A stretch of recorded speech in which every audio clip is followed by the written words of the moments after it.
दोस्तों मध्य प्रदेश पुलिस जो 8 जनवरी 2022 का जो पेपर था, फर्स्ट शिफ्ट का जो एनालिसिस हमने कर दिया है, किस टॉपिक से कितने क्वेश्चन पूछे गए हैं, इन सब के बारे में हमने वीडियो अपलोड कर दिया है। अब बात करते हैं जो 8 जनवरी का सेकेंड शिफ्ट का जो पेपर था उसके बारे में बात करने वाले हैं। कौन कौन से क्वेश्चन पूछे गए, किस टॉपिक से कितने क्वेश्चन पूछे गए, एवरेज मार्क्स क्या रहे हैं और टॉपर्स के जो हमारे पास जो स्टूडेंट थे और उनके क्या मार्क्स आ रहे हैं उनके बारे में बात करने वाले हैं। तो दोस्तों आज का वीडियो करते हैं शुरू बिना किसी देरी से। कौन कौन से क्वेश्चन पूछे गए सबसे पहले उनके बारे में बात कर लेते हैं। वीडियो में लास्ट तक बने रहिएगा ताकि जो भी जरूरी जानकारी है क्वेश्चंस के अलावा आपको वीडियो के लास्ट में दी जाएगी।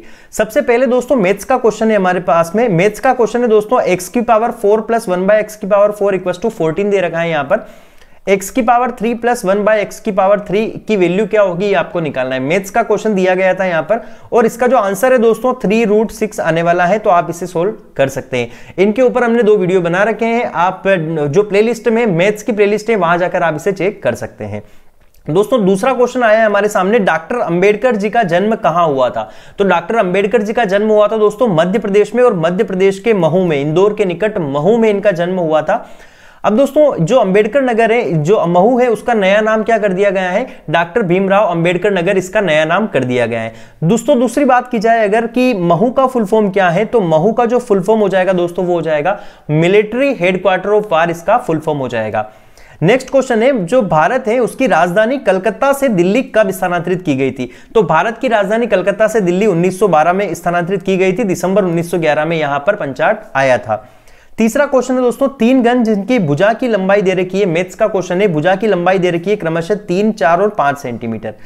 पिघलाकर बड़े गन बनाया गया है, एक बड़ा सा गन बनाया गया है इनको पिघलाकर, तो बड़े गन का आयतन क्या होगा। दोस्तों यहां पर एग्जैक्टली पता नहीं है कि क्वेश्चन में आयतन पूछा गया था या फिर क्या पूछा गया था, लेकिन हम इसका आयतन निकाल लेते हैं। इस टाइप का क्वेश्चन एक पूछा गया था, क्लियर है। तो इसकी बात की जाए दोस्तों अगर, तो यहां पर 3 गन है, तो पहले गन का क्यूब जो आयतन कितना हो जाएगा, a cube a1 cube plus दूसरे का हो जाएगा a2 क्यूब प्लस तीसरे गन का हो जाएगा a3 क्यूब। इन दोनों को अगर पिघलाकर जोड़ दिया जाएगा इनका आयतन, तो यहां पर जो बड़ा गन बनने वाला है उसका क्यूब आ जाएगा।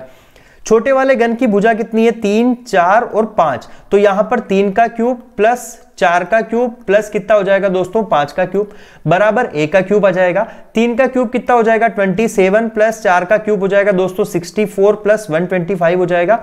यहां पर आप इन सबको जोड़ोगे तो 216 आ जाएगा, a क्यूब की वैल्यू आ जाएगी, और a की वैल्यू जब आप इसका क्यूब रूट करेंगे तो 216 का कितना हो जाए 6 की पावर 3 हो जाएगा, मतलब 6 आ जाएगा a की वैल्यू, मतलब जो बड़ा गन है उसकी भुजा की लंबाई 6 आ गई। आपको निकालना है कि उसका आयतन क्या हो जाएगा, आयतन हो जाएगा a क्यूब, मतलब यही वाली वैल्यू आपके पास फिर से आने वाली है।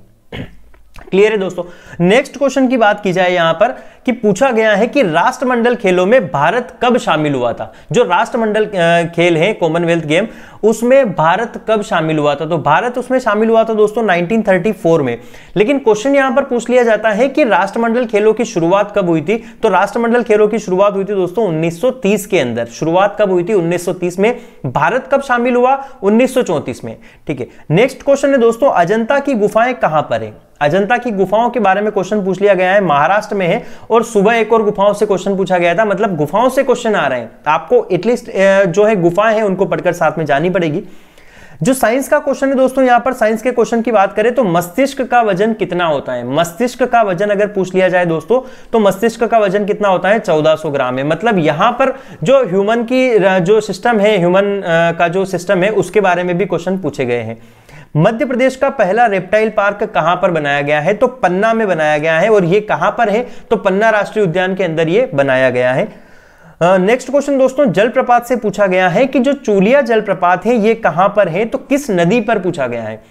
दोस्तों आपको पता है कि चूलिया जलप्रपात जो है दोस्तों वो चंबल नदी के ऊपर बनाया गया है। चंबल नदी के ऊपर चूलिया जलप्रपात बनाया गया है। नदियों की लंबाई से क्वेश्चन भी इस बार आया है, उनको भी हम देखने वाले हैं।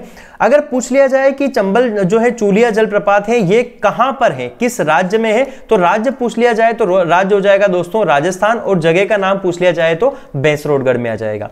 नेक्स्ट क्वेश्चन की बात की जाए दोस्तों, तो 2 समतल दर्पण एक दूसरे के समांतर रखे हैं। 2 समतल दर्पण एक दूसरे के समांतर रखे हैं। तो इस टाइप से जो 2 समतल दर्पण है दोस्तों ये एक दूसरे के समांतर रखे गए हैं। यहां पर पूछा गया है तो बनने वाले प्रतिबिंबों की संख्या कितनी होगी। तो इसमें जो बनने वाले प्रतिबिंब हैं वो कितने हो जाएंगे दोस्तों। वैसे तो इसका आंसर आपको पता है दोस्तों, यहां पर कोई भी अगर ऑब्जेक्ट रख दिया जाए तो उसके प्रतिबिंब अनंत बनेंगे। लेकिन अगर अगली शिफ्ट में कोई इस टाइप का क्वेश्चन आ जाए तो आप कैसे निकालेंगे दोस्तों? कभी कभी क्वेश्चन पूछ लिया जाए कि 2 दर्पण है, उनको यहां पर 90 डिग्री पर रखा गया है, मतलब एंगल दे दिया जाएगा, थीटा की वैल्यू दे दी जाएगी, मान लिया जाए कि 90 डिग्री रखा गया है, ठीक है दोस्तों। फॉर्मूला होता है नंबर ऑफ प्रतिबिंब मतलब नंबर ऑफ इमेजेस निकालने का 360 बाय थीटा। यहां पर थीटा की वैल्यू आप 90 डिग्री रखेंगे तो कितना हो जाएगा 360 बाय 90, मतलब कितने प्रतिबिंब बनेंगे? 4 प्रतिबिंब बनेंगे। यहां पर दोस्तों जो इनके बीच में एंगल है वो 0 डिग्री है, तो यहां पर जो इस क्वेश्चन में पूछा गया है तो यहां पर एंगल 0 डिग्री है, तो 360 बाय 0 करेंगे तो इनफाइनाइट मतलब कितने जो है प्रतिबिंब बनेंगे? तो अनंत प्रतिबिंब बन जाएंगे। ये अगर अगली शिफ्ट में अगर कोई ऐसा क्वेश्चन आता है तो आप इसे आसानी से सोल्व कर सकते हैं। अगला क्वेश्चन है दोस्तों विटामिन सी का रासायनिक नाम क्या है? पिछली शिफ्ट में सुबह वाली शिफ्ट में पूछा गया था कि विटामिन डी का रासायनिक नाम क्या है, यहां पर विटामिन सी का नाम पूछा गया है तो क्या हो जाएगा दोस्तों? एस्कॉर्बिक एसिड हो जाएगा। तो आपको सुबह भी बताया था कि बाकी जो भी क्वेश्चन है विटामिन से संबंधित वो सारे आप पढ़ के जाइएगा। बीमारियों से भी क्वेश्चन आए हैं तो वो भी बीमारियां भी विटामिन से संबंधित पढ़िएगा, अगर नहीं आए हैं तो अगली वाली शिफ्ट में आ जाएंगे। तो दोस्तों ये सब पढ़ के आपको जाना पड़ेगा। क्वेश्चन पूछा है चंबल नदी की लंबाई कितनी है? चंबल नदी की लंबाई कितनी है दोस्तों? तो यहां पर 1024 किलोमीटर चंबल नदी की लंबाई देखने को मिल जाएगी आपको नदियों से संबंधित सारे क्वेश्चन कवर करने पड़ेंगे क्योंकि नदियों से 2 क्वेश्चन आ रहे हैं, पुरानी शिफ्ट में भी आए हैं, अभी भी आए हैं, आगे भी आते रहेंगे, तो आपको वो भी पढ़कर जाना पड़ेगा। आगे पूछा गया है गंगा नदी की सबसे बड़ी सहायक नदी कौन सी हो जाएगी दोस्तों? जो गंगा नदी है उसकी सबसे बड़ी सहायक नदी हो जाएगी दोस्तों यमुना नदी। गंगा की सबसे बड़ी सहायक नदी कौन सी हो जाएगी? यमुना नदी। अगला क्वेश्चन है दोस्तों चित्रगुप्त का मंदिर और तेली का मंदिर, इन दोनों में से क्वेश्चन पूछे गए थे। तो चित्रगुप्त का जो मंदिर है दोस्तों वो कहां पर है? खजुराहो में है। और अगर ग्वालियर से फिर से क्वेश्चन आ गया है, मॉर्निंग वाली शिफ्ट में 3 क्वेश्चन ग्वालियर से आए थे, इस बार एक क्वेश्चन तो देखने को मिल गया है हमको कि तेली का मंदिर कहां पर है दोस्तों? ग्वालियर में तेली का मंदिर जो है बनाया गया है। दोस्तों चलते हैं अगले क्वेश्चंस की तरफ, 15 वाले क्वेश्चन की तरफ चलते हैं। तो मध्य प्रदेश खनिज निगम की स्थापना कब की गई थी? दोस्तों स्थापना वर्ष पूछे गए हैं, स्थापना वर्ष आपको पढ़ने पड़ेंगे, तो देख लेते हैं मध्य प्रदेश खनिज निगम की स्थापना कब की गई थी। तो 1962 के अंदर 1962 के अंदर मध्य प्रदेश खनिज निगम की स्थापना की गई थी। आगे दोस्तों बात की जाए बरमान का मेला कहां लगता है? तो जो बरमान का मेला लगता है दोस्तों वो नरसिंहपुर जिले में लगता है। मेलों से क्वेश्चन पिछली शिफ्ट में भी आया था कि जो है भूतों का मेला कहां लगता है, तो वो बैतूल में था। बरमान का मेला कहां पर है दोस्तों? नरसिंहपुर में।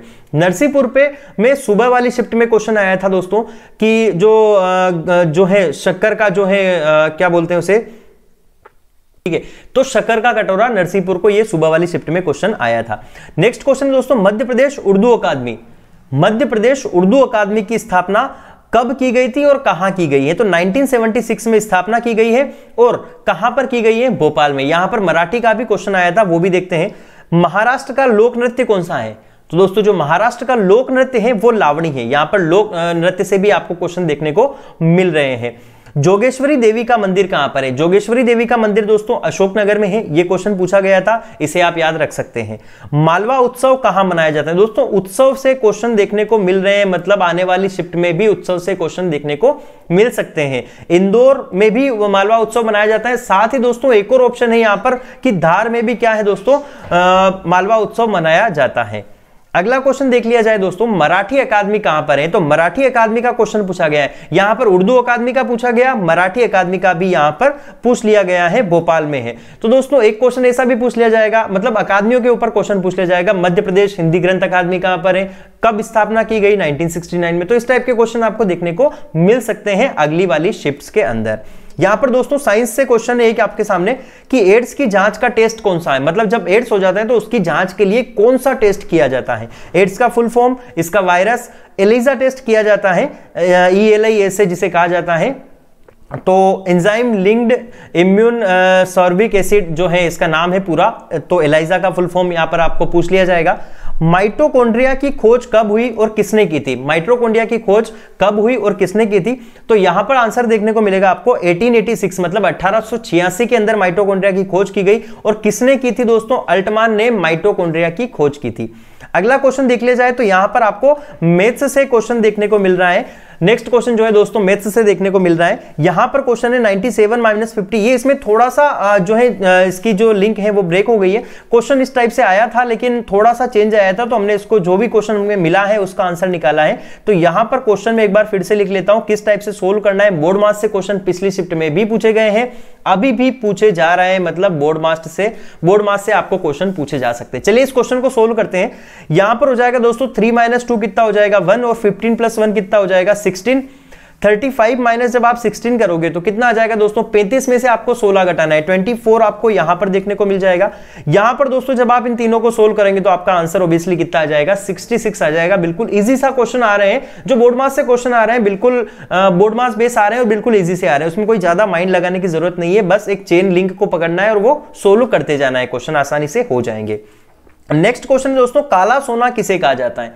दोस्तों काला सोना किसे कहा जाता है, तो पेट्रोलियम को काला सोना कहा जाता है। ये क्वेश्चन भी शिफ्ट में पूछा गया है। तो ये 25 क्वेश्चन जो थे दोस्तों ये हमने सेकंड वाली शिफ्ट के और सुबह वाली शिफ्ट के भी 30 के आसपास क्वेश्चन हमने सोल्व किए हैं। एक और बात दोस्तों, अगर आपने सुबह वाली शिफ्ट अभी तक नहीं देखी है तो डिस्क्रिप्शन में आपको लिंक मिल जाएगा, वहां से आप जाकर सुबह वाली शिफ्ट के क्वेश्चन देख सकते हैं, क्योंकि अगर आपका जो एग्जाम है वो अपकमिंग शिफ्ट में है तो उससे आपको क्वेश्चन उस टाइप के मिलते जुलते क्वेश्चन आपको देखने को मिलेंगे। और दोस्तों बहुत सारे नंबर ऑफ पेपर जो है बहुत सारे बने हैं, बहुत सारे पेपर्स बने हैं, तो वहां से आपको बहुत सारे क्वेश्चन भी देखने को मिलेंगे, मिलते जुलते क्वेश्चन आपको देखने को मिल जाएंगे। आगे अगर दोस्तों बात करें आपके सामने कि किस टॉपिक से कितने क्वेश्चन पूछे गए हैं उसके बारे में बात की जाए तो एमपीजीके का वही वेटेज रहा है 8 से 9 क्वेश्चन का। साइंस का वेटेज 6 to 7, यहां पर 1-2 क्वेश्चन साइंस से कम आए हैं सुबह वाली शिफ्ट से।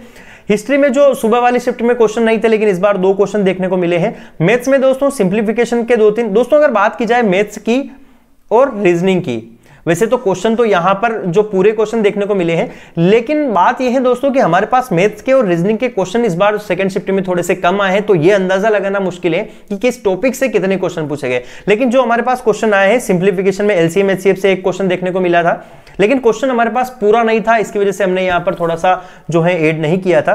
करंट अफेयर से 2 क्वेश्चन के आसपास, एक ही क्वेश्चन था लेकिन एक क्वेश्चन को हम करंट में जोड़ सकते हैं। वैसे ज्यामिति से भी 2 क्वेश्चन देखने को मिले। साथ ही दोस्तों एरिया वॉल्यूम, मतलब जो भी एरिया वॉल्यूम आता है उसमें से भी 1 क्वेश्चन आपको देखने, मेंसुरेशन से आपको 1 क्वेश्चन देखने को मिला है। तो इस टाइप से आपको क्वेश्चन देखने को मिले हैं। बोर्ड मास से 1-2 क्वेश्चन देखने को मिले हैं, इस टाइप से आपको क्वेश्चन देखने को मिले हैं। रीजनिंग के क्वेश्चन दोस्तों हालांकि हमारे पास कम आए हैं, लेकिन जितने भी आए हैं हम सुबह एक बार या फिर रात को एक बार और वीडियो बनाकर आपको इसकी जानकारी दे देंगे।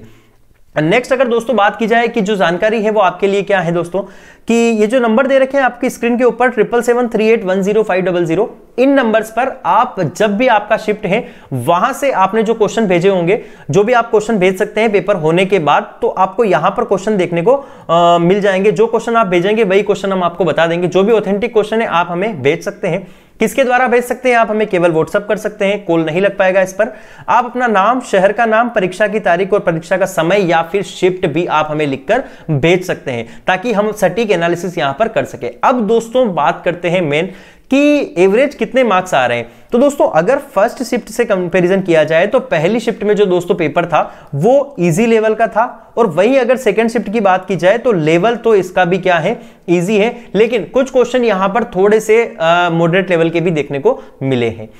अब दोस्तों बाकी अगर बात की जाए कि स्टूडेंट्स के कितने नंबर आ रहे हैं, तो फर्स्ट शिफ्ट से मतलब एवरेज ही क्वेश्चन में मार्क्स जो है स्टूडेंट के एवरेज ही देखने को मिल रहे हैं। 60 से 65 के बीच में यहां पर क्वेश्चन देखने को मिल रहे हैं, 60 से 65 के बीच में क्वेश्चन देखने को मिल रहे हैं। लेकिन अगर जो मेरे पास सबसे ज्यादा मार्क्स आए हैं वो दोस्तों अभी तक 84 मार्क्स आए हैं। एक स्टूडेंट के 84 मार्क्स आए हैं, और कुछ फ्रेंड्स वगैरह या फिर कुछ जो भी व्हाट्सएप से जो मैसेजेस आए हैं उनके आधार पर अगर दोस्तों बात की जाए तो एवरेज 60 से 65 जो है निकल के आ रहा है। बाकी 70-75 नंबर बहुत सारे स्टूडेंटों के ये भी आ रहे हैं। दोस्तों कुछ जो फ्रेंड्स हैं, जो स्टूडेंट हैं, उन्होंने अपने सेंटर पर जो बात की सेंटर से निकलने के बाद, तो एवरेज जो निकल के आया है दोस्तों 60 से 65 का ही देखने को मिल रहा है। मतलब इस बार नंबर थोड़े से कम देखने को मिल रहे हैं। हो सकता है कि इनिशियल शिफ्ट है तो यहां पर नंबर कम देखने को मिले, नॉर्मलाइजेशन में नंबर कम ज्यादा हो सकते हैं। बाकी दोस्तों अगर आपके पास जैसे ही क्वेश्चन आते हैं आप हमें भेज सकते हैं, हम पूरी कोशिश करेंगे कि पूरी समय के साथ एनालिसिस करके आपको बताएंगे। बाकी दोस्तों आज की वीडियो यहीं तक थी, मिलते हैं अगले वीडियो में, तब तक के लिए बाय बाय, और अपकमिंग एग्जाम्स वालों के लिए बेस्ट ऑफ लक।